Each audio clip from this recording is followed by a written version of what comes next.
Good morning. I do hope we will all have a very nice and fruitful and useful day.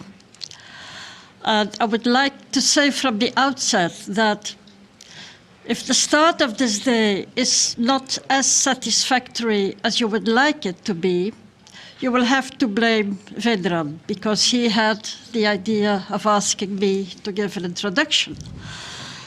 And I do this with a lot of doubts, because we all have different perspectives. My perspective is from Western Europe. I live in Brussels.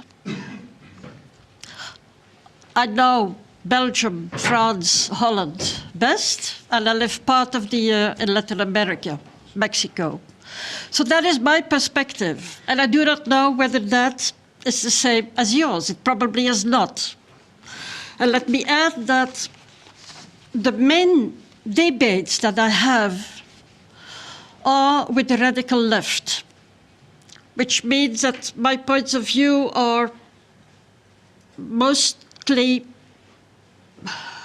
adapted to the arguments I get from that side. So, I thought that for the introduction of, I'm a bit reassured by the introductions we just got, so I hope this will work out. Let me tell you, I would like to give you a couple of reflections on what is changing in the world of work. I would like to say a couple of words on what this means for social protection and what solutions we might have or not have. For me, it is natural that Green and left are allies. We are natural allies, and my personal proposal for solutions and for the future would be to work with the concept of commons. And I will briefly explain how I see this. Very quickly, a couple of words on the world of work. We know there is a lot of unemployment in Europe. There is a lot of unemployment in the world. And all our governments, I think, almost all over the world are in austerity mode, believing that by providing people with skills and then have flexible labor markets, everything will be solved. Now, we know that is not true. We know that that the labor market does not work in this way. Now, moreover, we know that more changes are coming into reality. There is this whole fear of robotization that will even destroy more jobs, more and more jobs. There is this development of on-demand labor, which means that your boss can call you today to say, look, tomorrow you will have to work. No, tomorrow you will not have to work. The day after, maybe I have work for you, and next week, maybe I have work for you, but surely I have work for you in 3 weeks. I mean, a very, very flexible way of working. Self-employment development also today, already in the European Union, 16% of people are self-employed, and 2/3 of them are solo self-employed. So they're just individuals doing some kind of work. And in all our countries, I think, we know that trade unions are weakened. They have less and less power. Belgium is one of the countries, I think, where we still have relatively strong trade unions, but even in Belgium, it is really getting worse. So that is the situation. What does it mean? For some people, it means, you probably know Paul Mason, that capitalism is coming to an end. You believe that or you do not believe that. I personally have serious doubts about it. Other people think that all these new ways of working will, on the contrary, lead to a hypercapitalism, that it will only become worse, that it will only become more flexible, and that workers will have less and less rights and less power. At any rate, Whatever we believe, whatever we think will come, there will be major changes. And moreover, we all know we have the threat of climate change. So these are the two major challenges for all. A major change in the world of work and a major change because of climate change. Now, if I say we need a socially just transition, this of course is only a slogan. Of course we need a socially just transition, but how do we do this? How can we make this? I personally have very serious questions about the solution of basic income, saying just to people, the government gives you some money and that gives you freedom and you do with it whatever you like, and the whole idea of welfare states, of economic and social rights is abandoned. There are also serious questions about all these new, what I already said, all these new modes of production, P2P, collaborative economy, sharing economy. I think they're all very positive. They're all very, very positive, and we have to take them very seriously. But if we want to avoid that it becomes a kind of hyper-capitalism, we will have to be very careful. And we will have to reflect very seriously on the way we actually organize them. And that is where I will propose the commons. There is hope. There is hope. I'm rather optimistic. I'm optimistic for the long term. I'm very pessimistic for the short term. I'm optimistic for the long term because things are moving. Just think of what is happening, of what has happened in Greece with Syriza, the success of Podemos in Spain, the success of anti-austerity policies in Ireland, the success of Corbyn in the United Kingdom, the success, unbelievable, of Bernie Sanders in the United States. Things are moving. Something is happening. Something is happening, and I think we have to use that movement and try to strengthen it. And it is very clear that for young generations today, the whole neoliberal idea of Tina is fading away. There is no alternative. Instead, there is Tamara. There are many alternatives already available. And there are. And I think we have to use these. And we have to see how we can use these because we will need them. Without any illusions, because the left and progressive forces are not the only ones with alternatives. And we see everywhere in Europe, you see it in Croatia, I see it in Belgium, we see it in France, we see it in Holland, the extreme right is ready with its own alternatives, which are much more easy to understand for people. Close your borders, have protectionism, etc. So these are our enemies. These are the people we have, not the people, these are the ideas we have to fight. And the other thing, I think you may disagree, but the other thing I think is very important is that we clearly have to be aware of the fact that what young generations want is not the socialism of the past. It is not a state-led economy. I think young generations live with a couple of maybe very simple ideas, but very important ideas. They want peace, they want social justice, they want equitable societies, they want open borders, they want healthy food and a healthy environment. And I think we have to be very aware of that and when thinking of alternatives and of solutions. And then one minor negative point, what I see is that there are very few progressive parties that take on all these different elements. It is, in the debates that I am having, as I said, it is mainly with radical left parties and people.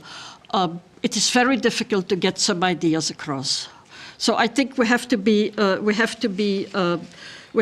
aware of that, because we do have to come to some other system, evidently. I am hopeful because there is a new common sense in the making with young people. When you talk to them, you see that they do not believe in these old neoliberal ideas anymore. There is an erosion of our democratic systems, and there is a demand for more participation, very clearly. And I think we have to take this into account. I do think we still need the great narratives, plural. There will not be one.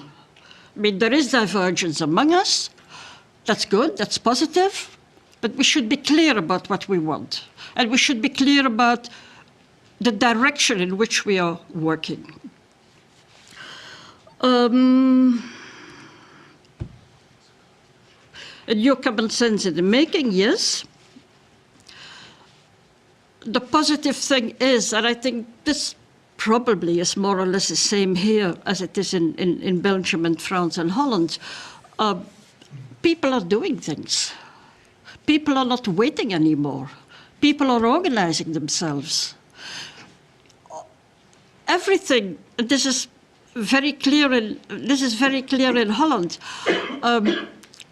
All the things that states have been doing at the level of public services, you need you need the services. So if the state is not doing anymore, people are doing it themselves. And this is the positive thing linked to the risk of it. I mean, it's positive that people do things themselves. It's very positive that people say, look, we can be responsible citizens and we will organize ourselves. That's very positive. But if that means that you abandon the state and you do everything at the level of society, you may have a problem. You may have a serious problem. So this is one of the things we will have to look at. The other thing, of course, we have to look at is,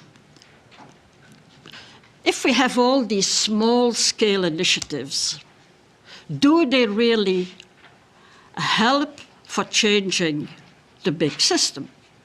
I mean, they may help immediately people at the local level, at the small-scale level, but do they contribute to the bigger change?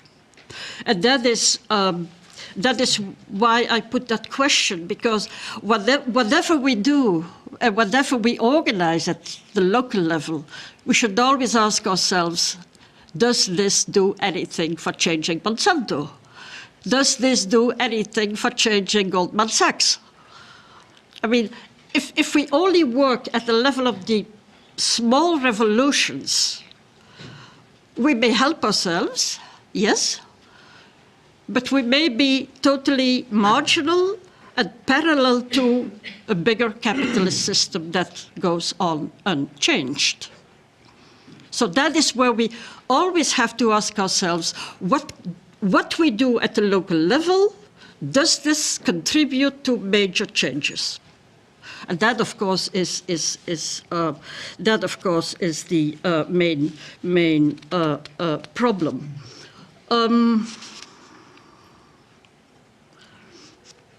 I now hear a lot of things on empathy and bonding. I love these concepts, but I'm not sure they will really help us to make major forward-looking changes. I mean, it's all beautiful if we love each other, of course, but we do not all love each other, and we know that. So please, empathy and bonding and everything is very beautiful, but I don't think this is enough. I would like to mention two elements that can help us.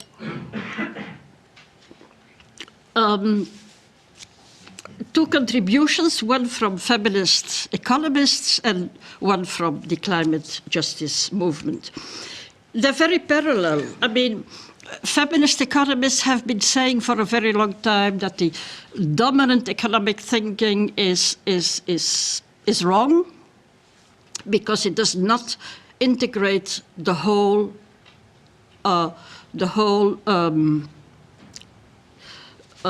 point of the care work that women are doing for free, care work that women are doing because out of love.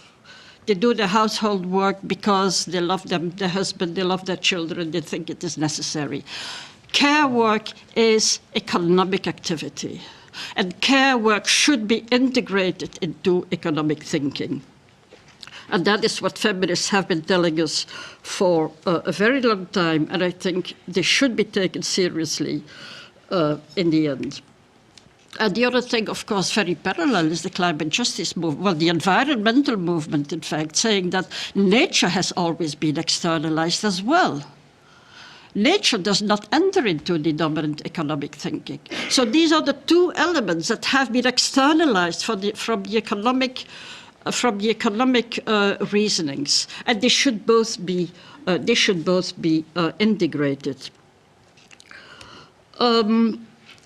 If we do this, this automatically leads us to the question of, let's say, simply Monsanto and Goldman Sachs, because if you think on integrating these concepts, then if you want to care, then of course you cannot accept that if you care for the environment, if you care for people, you cannot accept that corporations go on and destroy nature or put dangerous products on the market. You have to fight them, because you cannot have a healthy environment if there are toxic pesticides. You cannot have healthy food if you have toxic pesticides in your food production. You cannot have a preventive health system if you have all these unhealthy products put on the market. So you automatically, if you fight for a healthy environment, if you fight for a healthy society, you have to fight these corporations. You have to prevent them from putting on the market dangerous products. And if you go on with that reasoning, then and you start thinking about caring for the people, caring for the environment, then automatically you end up with the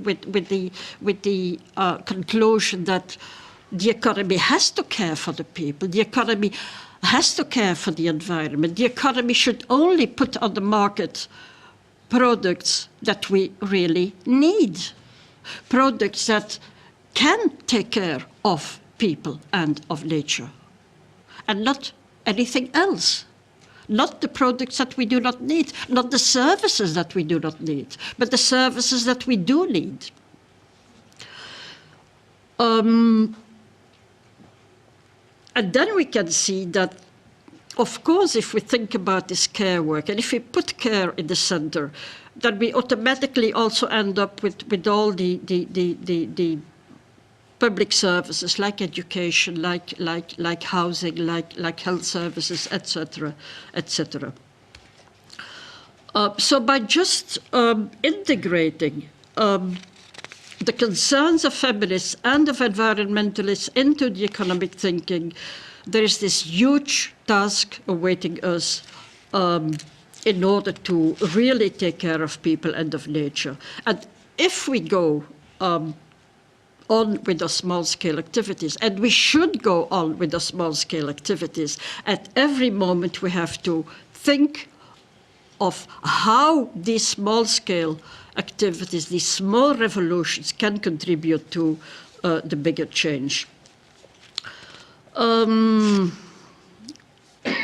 You can say in conclusion that environmental protection is about preserving the possibility of nature to regenerate, while women's work and social protection is about social reproduction. So it's really very, very, very parallel, which means there is a natural alliance between progressive forces, between environmental and left-wing movements.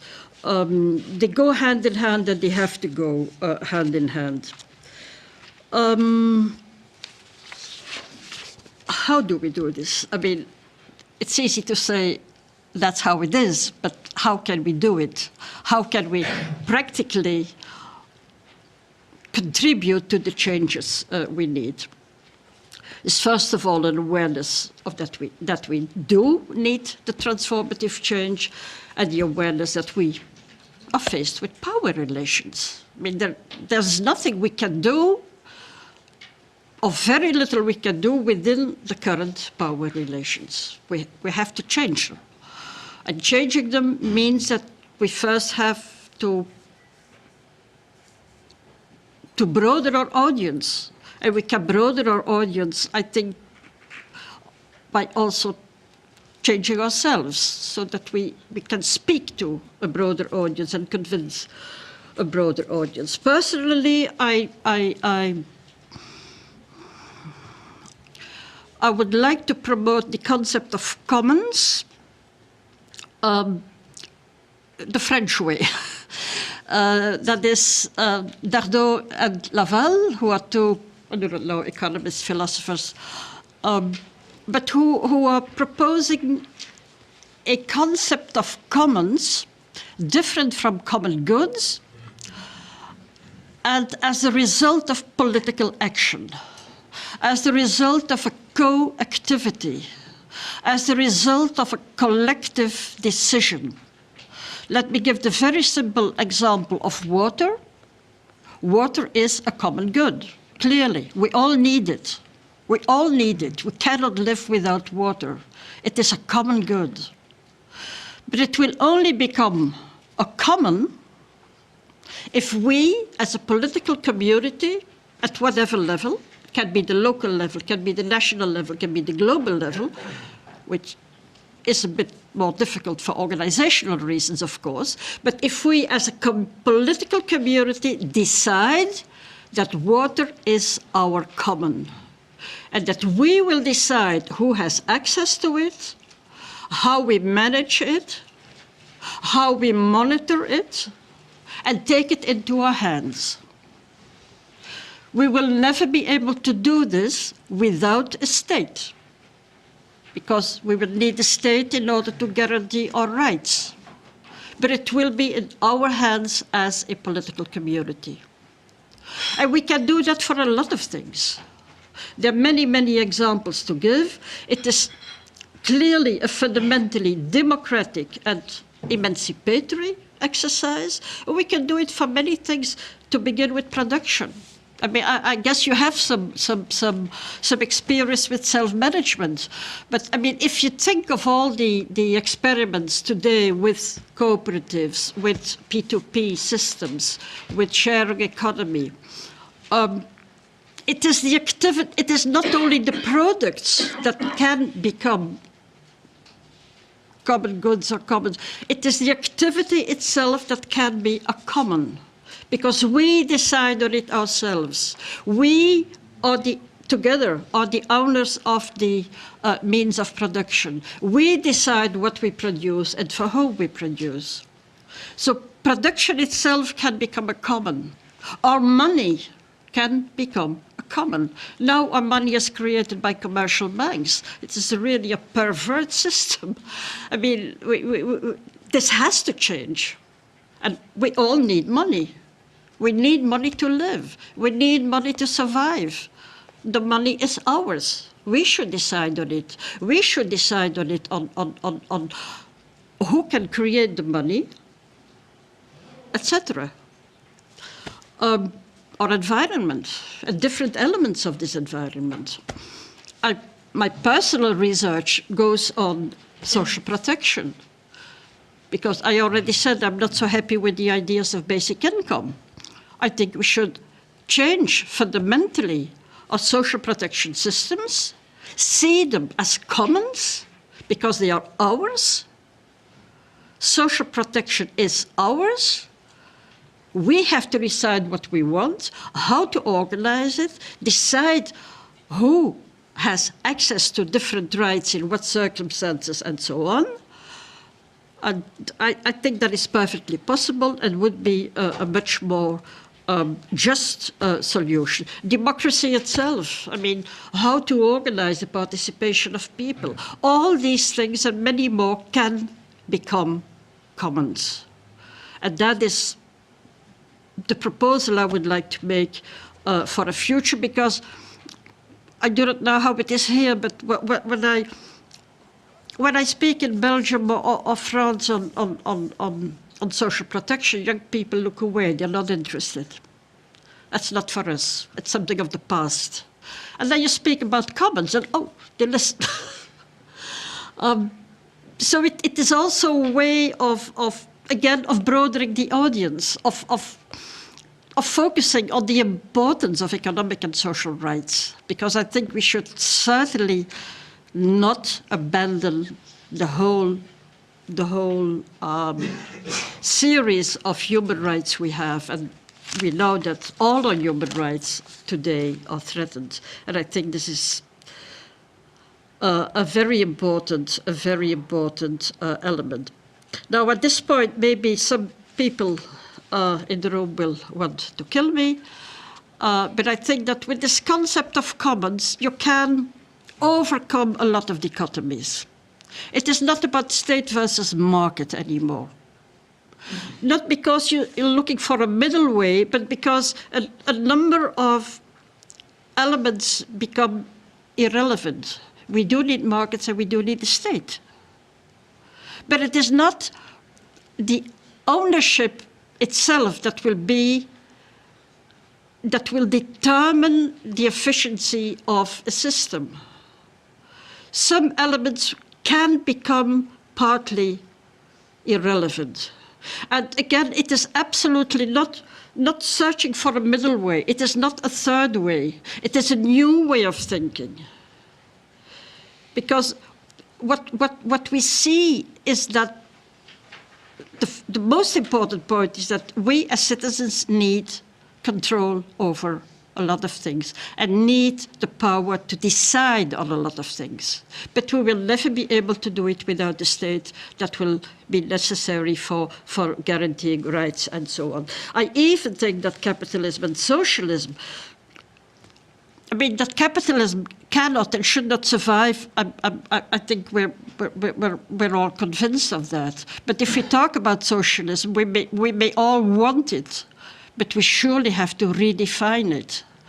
And if I put that question to my friends, comrades at the radical left, they look at me and say, "What does she want?" Well, I want a redefinition. I want to know exactly what we mean by it. Because I think it cannot be just a state-led society. And a very important thing with commons, and there is now slowly a consensus emerging around it, we do not have to wait for capitalism to disappear. We do not have to say we're against capitalism and then after that we will have a lot of beautiful things. We start now. We start changing. We can start now, and we can, with all the small revolutions and with the links we have to make with the bigger questions in order to avoid all the problems. I think we have to start changing ourselves and changing the way we are working, the people we are working with, and in that way to come to the bigger changes. Advantages, further questions. Again, green and left are natural allies. They often prefer to ignore it. We have to forget all dogmatic thinking. We really have to go for a new way of thinking. Of course, the care for the environment and for the people are central, which means that also social justice has to be central, that we just do not only think on poverty eradication, because poverty eradication very often is a very conservative policy. This is what the World Bank wants. This is what neoliberalism wants. We have to care for the poor people, and all the rest just can have its freedom and do whatever it wants. There are many questions to be solved yet. When I say we need the state at any rate, it will be a different state. It will not be the states we know today. there is now this concept of the partner state, but no one knows exactly what it means, so we still have to work on that. There's also the problem of the political party system, because many people think this cannot survive. We will have to think of new ways of organizing and of politicizing, which we absolutely need, but does it have to go through parties? I have no answer to that question, but it is, I think, a very important political question. So I come to my conclusion, just to repeat, green or left are natural allies. We have to be aware of that. We have to act in that way always. We have to organize a common fight. Again, our enemy are not, or our enemies are not institutions. There is an ideology we have to fight. And I think if we have that in mind, it is easier to work together. It is easier to work together. We're not against any, whether it is the World Bank, whether it is the European Union, whether it is our states, it is not the institutions we are fighting. It is an ideology we are fighting. And that is something we have to bear in mind. We can abandon a lot of old dichotomies, and that also should facilitate our common work. Of course, we need a willingness to not to look for what differs us, for what is different amongst us. We have to look at what we have in common. And if we find a couple of points, there should not be many, but if we can find a couple of points that we have in common, then we can work on these. And we should be prepared to, for the short term, forget what separates us. It's perfectly possible, but it demands another way of thinking. No one knows what tomorrow will bring. We do not know it. Again, for the short term, I'm rather pessimistic. For the long term, I'm very optimistic. But we can start the work now. And the sooner we start, the better it will be. So that was it. And for those who might be interested in ideas for social protection, this is a website where you can find ideas on new ways of organizing social protection. Thank you very much.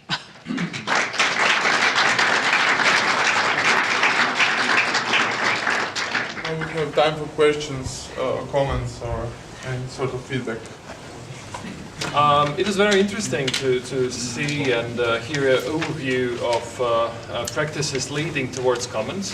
Now I wonder, how much would you say it would be possible to do without a help of partner state, since we tend to have nowadays more and more authoritarian states with eroding situation concerning democracy in that quite hostile conditions.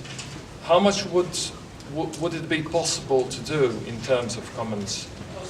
I was very happy that you mentioned the state, because for many people that value the concepts of the commons, the state seems to be on the other side and is seen as the enemy, as something to be against for. So I really value that.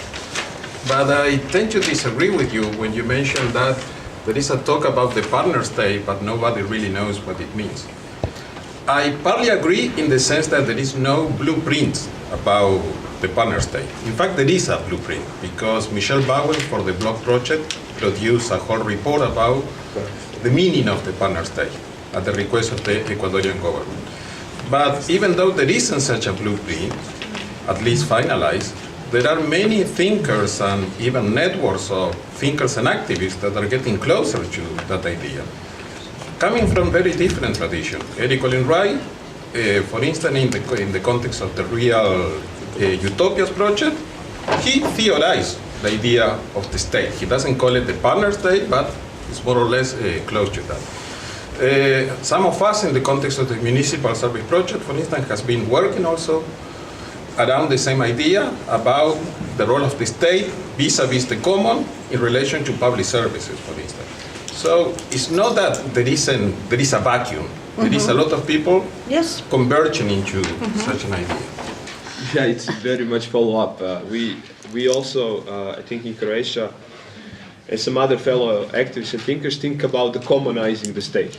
So as you said, how the concepts of commons can be introduced within the state, especially within the public services.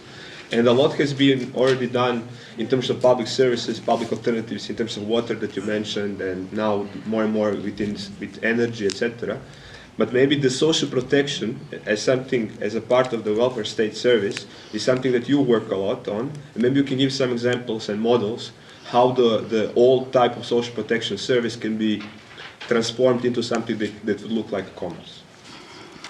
I want to follow up what everybody else has said. There's a lot of work going on, I think, around the state. I love the way you're putting state and commons together. I wanted to add one more thing and then ask one question. I thought the way in which you made care, it's one of those words because I'm from Liverpool I can't say properly, but care and caring are central to this was actually important. But what I wanted to push you on was the issue of scale and reach, because it felt to me that you were still doing this.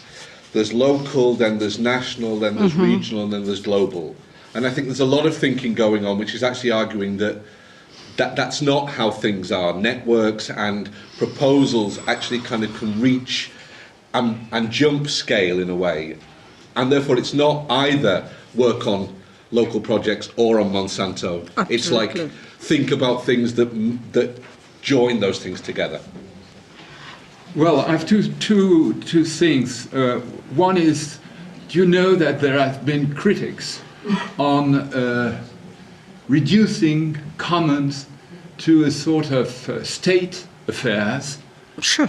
And a common affairs, because it has been observed, especially for aboriginal resources, that each time a common was given to a state-owned resources, it was preparing, especially in our times of globalization, it was the best way to prepare a privatization of it. So my suggestion is that if commons are not included within the Constitution as a constitutional order and disposal, it cannot be submitted to, let's say, a ferocious alternance between right and left, and each time right comes into power, it changes the things. And what has been stratified by the state becomes immediately denationalized and becomes an opportunity for private things. The second thing, I'm not very satisfied with the way in which you put basic income strategies as neoliberal one.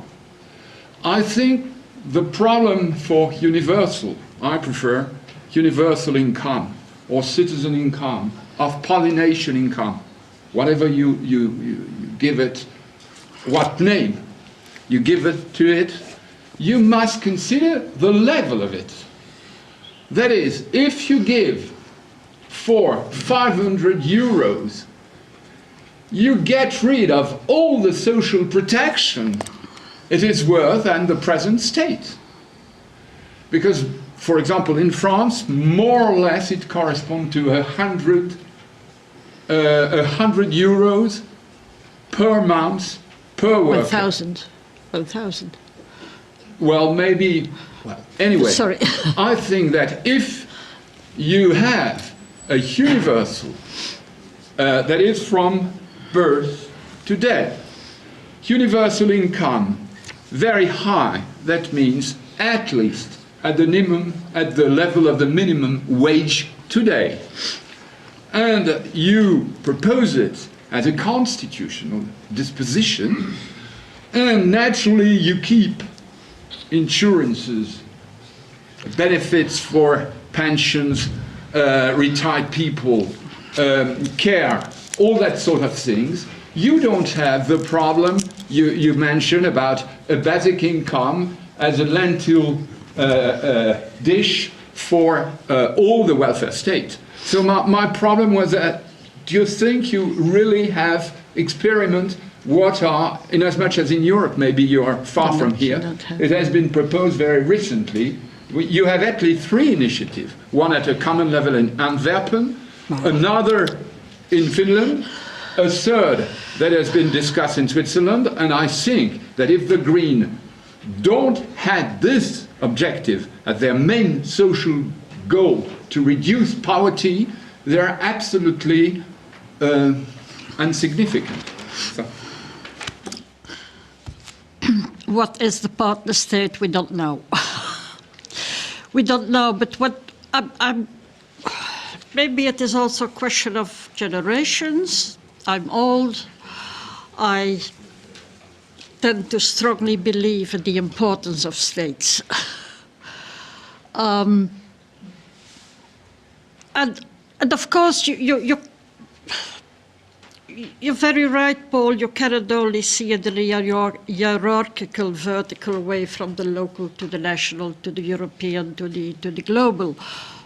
You have networks and you have to work more horizontally, etc., etc. The fact is that we have now lots of local initiatives. And the risk is that if you have lots of local initiatives, they may all be different and people may end up with different rights. And that is one of the big problems. And I will come back to that state, but immediately I come back to that basic income also. Because universalism is extremely important. But we should be very careful to not confuse universal rights and a universal allowance. Our rights are universal and must always be universal. In order to make these rights real, we need different levels of allowances. We need different levels of what we give to people. Because some people need more than others. If you're in bad health, you need more than when you are in good health. If you're old, you need more than when you are young. So we should be very careful with the level of allowances. Allowances should also be universal, but not in the same amount. So that is, I'll come back to the point of the basic income, but that is one of the reasons why I am against a basic income. The state is important because look today at what is happening in Europe with the refugee crisis. In some local communities, refugees are very welcome. In other local communities, they are not. What we should not have is that people organize childcare and say this is only for our children and not for the children of migrants, of refugees, etc. It's a very simple example, but that is one of the main points. That you can avoid discrimination. The same with healthy and safety procedures. You can organize whatever you want as a society. But you have to respect certain rules. It's the point with Airbnb. Sharing economy.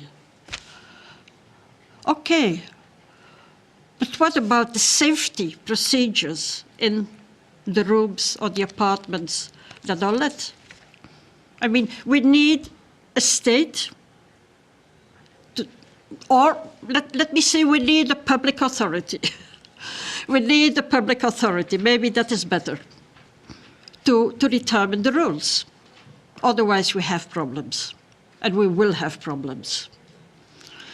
The same with distribution, same with taxes.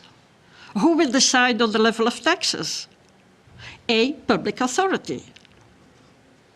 From the local to the national to the European to the global.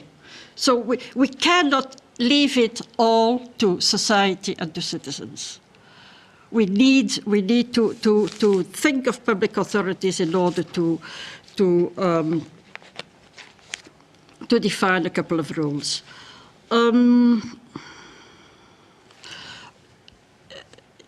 Constitutionalizing things is not a final guarantee. Constitutions can be changed. It's not as easy as a normal law, but I'm very afraid of I mean, I think of all the debates we are having on the European Union, and people say, this in the treaty you cannot change it. Of course you can change it. As you can change a constitution, as we changed all our constitutions to put in the fiscal rules of the European Union. We did it without much debate. I mean, I'm not against constitutionalizing it. I'm not against it, but I would not say that you can never change it again. Of course you can change it. Our economic and social rights should be in the constitution, but we should not have the illusion that it means you cannot touch it. In some constitutions it is, in others it is not. But I mean, I'm in favor of it. But let's be careful again that we do not believe that being in the constitution, being in a treaty, you can never change it again. Of course you can. I think the state should be a kind of, I think you said it was a kind of common and a kind of public service. It should be hand in hand with society and with citizens deciding on what it is doing and what it is not doing. One more word on basic income. I have so many arguments against it. One of the major reasons I have to be against the basic income is the point of equality. Equality. If you give the same amount to all, you have a problem. You have a problem because the social protection we are having now is giving to all according to needs, from all according to possibilities. And that is what we need. And that makes us in solidarity, all with all, on a horizontal way. Whereas the basic income introduces a vertical way from the state to the individual, from the state to the individual, from the state to the individual. And combine it with social protection is unaffordable if you want your basic income to be at a decent level of the poverty level. It is, I'm sorry, in all countries. Not at all. You must change it is. If you prove it that it is not, in Belgium our social security costs 80 billion euros. You make a ceteris paribus reserving. You don't include the possibility and the need to change taxes. Can you discuss this? But if you have a level of taxes of 50% or 60%, you will have problems. I'm sorry. You cannot combine both. And the major reason one of the major reasons is that you shift the responsibility for funding from employers to the state. It is a huge gift to employers who will be able to pay lower wages, and you ask the state to pay for the social protection. And that is, I think, something we should not forget, because you weaken the trade unions, you weaken the workers, and you give a huge gift. But we can discuss about that. I mean, I have lots of reasons. But one final word on social protection and social commons.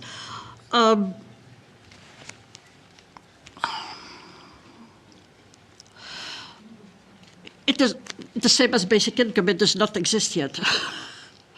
There is no country where there is basic income. There are many cities in Holland, for instance, that are preparing a basic income for the poor, not for everyone, for the poor. We do not know what it will become in Finland. Still, nothing has been decided yet, and we do not know what it will become in Switzerland. Social commons do not exist yet. What we have been experimenting in Latin America is a system of what is called their political laboratories, which means that you come together with social partners, sometimes with the state, sometimes without the state. It all depends on power relations. With citizens, with social movements, NGOs and others, and you discuss what you want. And that's the beginning of what social commons can become. So it is, again, it is emerging, it doesn't exist yet. But that is why we are thinking on it and why we are trying to develop the idea. I don't know whether I have answered all the questions, probably not. Is this something I absolutely forgot? Authoritarian. The first question on authoritarian state increasing, I think that... Sorry, how to? Authoritarian state increasing, how do you relate to Party state? Party state.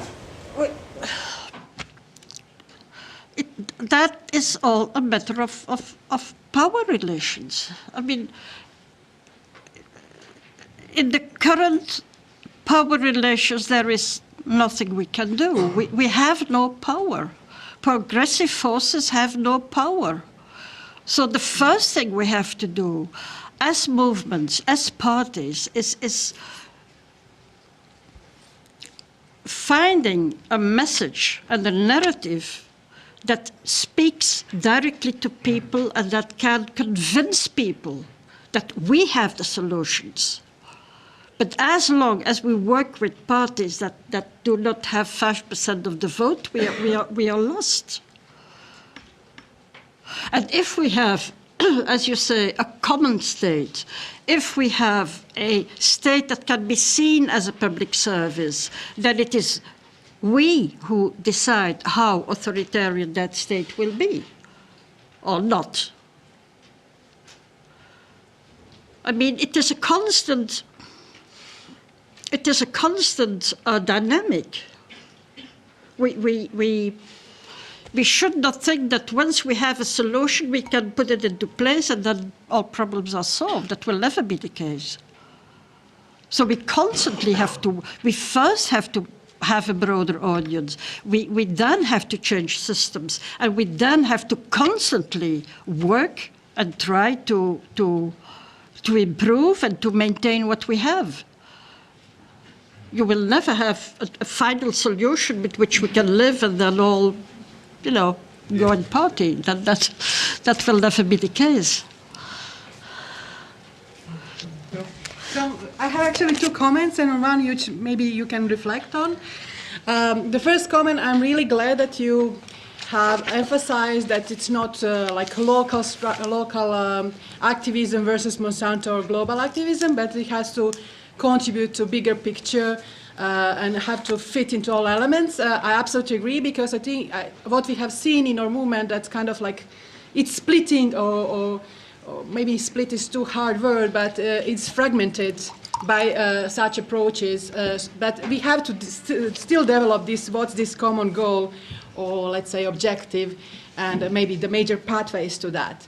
So that's one comment. And second comment, actually, I wanted to thank you for the lecture. I think we could discuss this all the day, all of what you opened up here. It's so many things. But maybe just to reflect a bit more on the externalization or internalization of externalities in economics that you pointed out, coming from feminist economics and also environmental movement.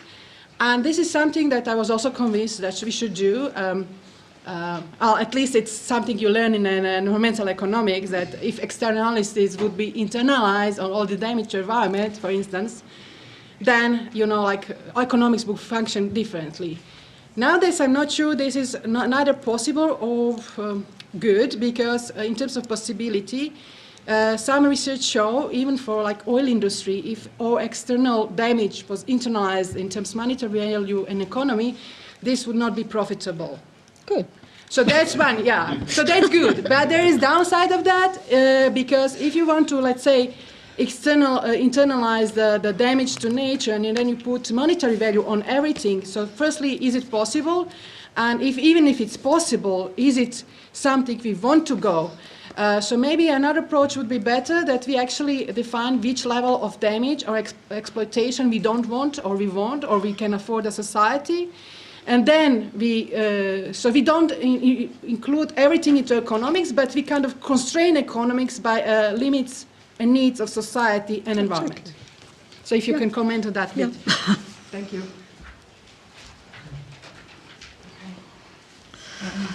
Right, I actually like this, walking up and down. Maybe that's something that we can adopt for the whole day, so you get to walk a little bit. Okay, so my comment or question is to challenge you a bit on the political strategy. And the way I want to do this is to say this concept of the commons that you're using, and the way, listening to you, how you're using it. What is its is there any added value to this concept? That's the question, and I'll explain what I mean. Because by following what you said, it seems to mean political control and political power. So it seems to mean that what we need to do is take power, right? To democratize public services, to get more involved in all of these things. So it just means a very old, precondition for making things more democratic is to take power. And if that's so, then we're back to 20th century concepts such as political participation, citizens' interest in participation, competence for participation, all of these other things that are kind of, in a way, I worry when we use the commons, we hide or we create more optimism because it's a new concept and we can work with it. But we temporarily also hide all the old problems that we know with political participation. Right. So that's one thing. And then also, at the beginning, one place in your presentation where you exuded hope, you said, Syriza, Podemos, Sanders. Does that mean then, struggle is still the same that we know? Parliamentary politics, political parties, is that the way forward? That's the question. There you go.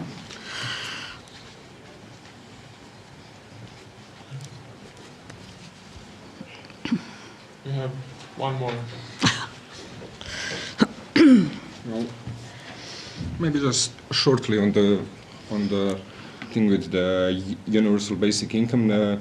Maybe we could look at the pet dependency factor of the welfare state. It is a system that has been built over years. It has many employers. It has union connections. So there is a capacity to struggle to defend it, limited as it may be. And there is a different kind of universality in the welfare state. This was, for instance, studied by a comrade from Slovenia, Marko Kržan. He says that it's the same level of service for everybody. I mean, in principle, okay, we know that there are problems with that. And just another topic, we are talking about strategy, and I mean, I saw you put possibilities of combining private ownership of commons. And what do you think about Ugo Matei's suggestion? He was at Subversive. He suggested that, as I understood it, on a short-term level, we use we subvert private law in some aspects to ensure democratic control over the commons we liberate. Because if we let them over to the state, then we are susceptible to this 4-year electoral cycle. I think the whole objective of reorganizing, reshaping the economic system should be precisely to make an end to the accumulation system, to make an end to the profit-making system. I think that is central. Not that we are against all principle of profit, because you need some profit if you want to invest and reinvest. But we certainly, I think, are all against the huge profits that are made today So if internalizing the costs of care and of nature into the economic system threatens the profit maker, I see no problem in it. Maybe prices should go up here and there, yes. But I mean, that's the price we have to pay for nature. And that's the price you have to pay for women doing non-paid work today. I mean, there's no you have no choice there. You cannot say we abandon nature, because what is happening today, and you know it probably better than I do, is threatening the survival on this planet. So we have to take care of it. And if that means that a couple of products we will not be able to produce anymore, so be it. I see no other solution. And if that means that prices for some products that we absolutely need will go up, so be it. But I see no solution there. And of course we have to limit the whole system to what society really needs. If you have these stories today on the bullshit jobs, so-called 37%, or I don't know what of jobs today. I mean, I don't believe it, but okay, that's another matter. Are supposed to be bullshit. It means if some jobs are not necessary, then we stop doing them, please. If we can drastically reduce working time, if it is enough to work 10 hours a week, all of us, we share the work that is socially necessary. We should share it amongst all of us. If we then can survive with 10 hours of work today, that's a perfect world, I would say.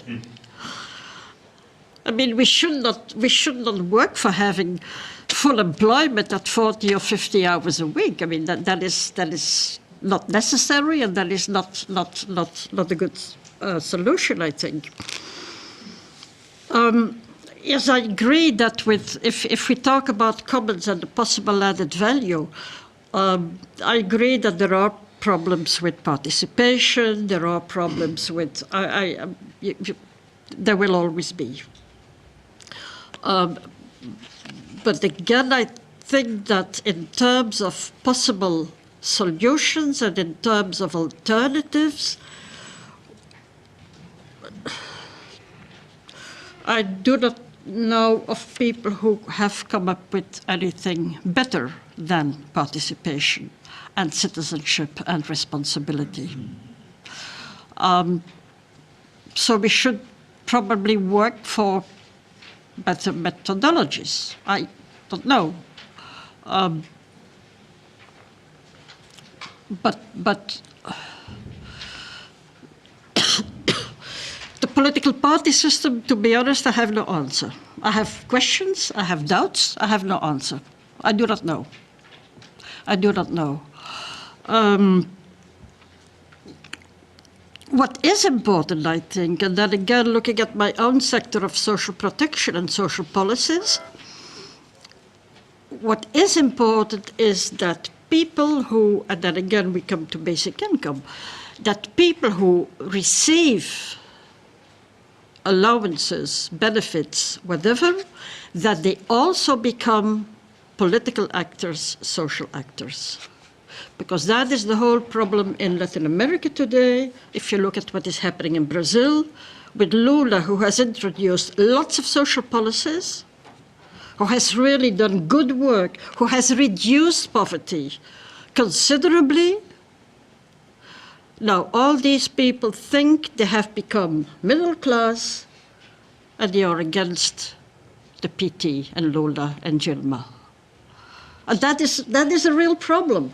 And the major problem is that now many left-wing people in Latin America say, see, social policies are not good. We have to be against them.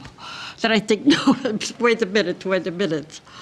What is important is that the people who receive an allowance, they are not beneficiaries. They have co-decided on them. and they should become political actors, and they should become social actors. And that is not easy. I know very well it is not easy. But it is very, very important, because otherwise you have these procedures as they are happening now in Brazil. And this is really a very important point. We should change our social protection systems. I am not defending the old system as old systems as we had them. We have to change them. And one of the important elements in the changes we need, I think, is that we stop making the separation between work-related benefits and poverty assistance. Because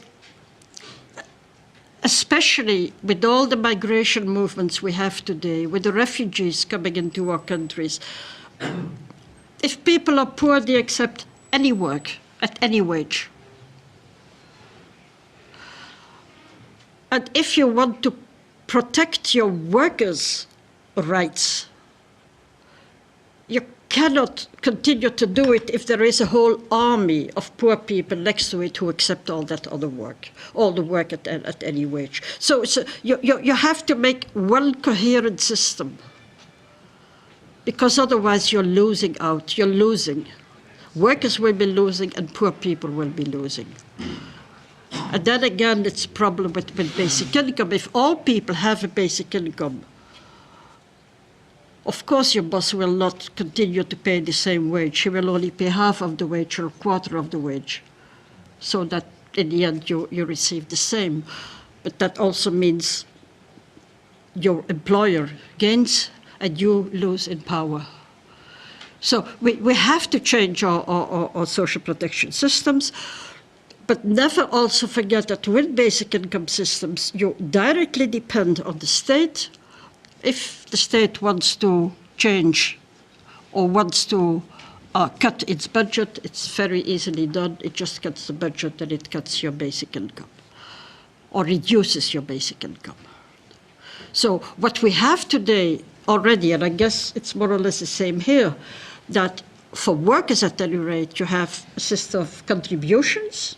It's part of your wage that goes into a collective fund from which are paid all kinds of benefits, unemployment, health, etc.